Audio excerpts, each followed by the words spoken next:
নমস্কার বন্ধুরা, issue story স্টুডিওতে আপনাদের স্বাগত জানাচ্ছি। আপনাদের সামনে আমি উপস্থাপন করছি বাতাস ও সূর্য নামক ঈশপের একটি নীতিমূলক গল্প। তো চলুন বন্ধুরা, এবার শুরু করা যাক।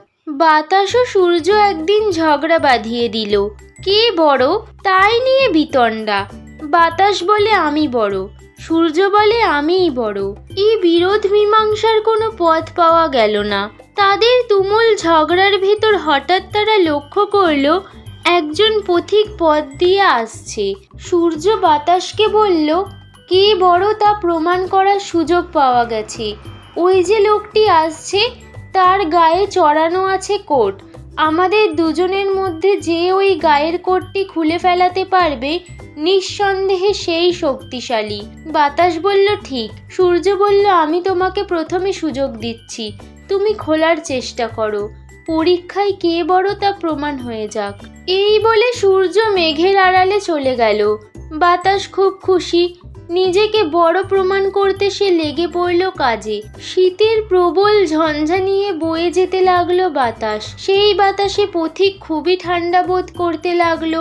যতই বাতাস বইতে লাগলো, ততই সে নিজেকে গরম রাখতে কোটটি তার শরীরে চেপে ধরতে থাকলো। না, বাতাস পথিকের কোটটি খোলাতে পারল না।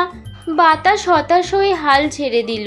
এবার সূর্যের পালা। সূর্য বেরিয়ে এলো মেঘের আড়াল থেকে। বর্ষণ করতে লাগলো প্রখর রোদ। সূর্য তাপে উত্তপ্ত হলো পথিক। সে অনুভব করলো অসহ্য গরম। তার গা থেকে কোটটি খুলে বসে পড়লো এক গাছের ছায়ায়। ছায়ায় বসে কোটটি নাড়িয়ে হাওয়া খেতে লাগলো। কাজে প্রমাণ হয়ে গেল সূর্যই বড়। নীতি কথা, জবরদস্তিতে কাজ হয় না, সহজে কাজ করিয়ে নিতে হয়। এখানেই শেষ হলো গল্পটি। গল্পটি ভালো লেগে থাকলে লাইক এবং শেয়ার করুন। এরকম আরও অনেক নীতিমূলক গল্প শুনতে হলে চ্যানেলটিকে সাবস্ক্রাইব করুন এবং নিজের মতামত কমেন্ট সেকশনে জানাতে ভুলবেন না।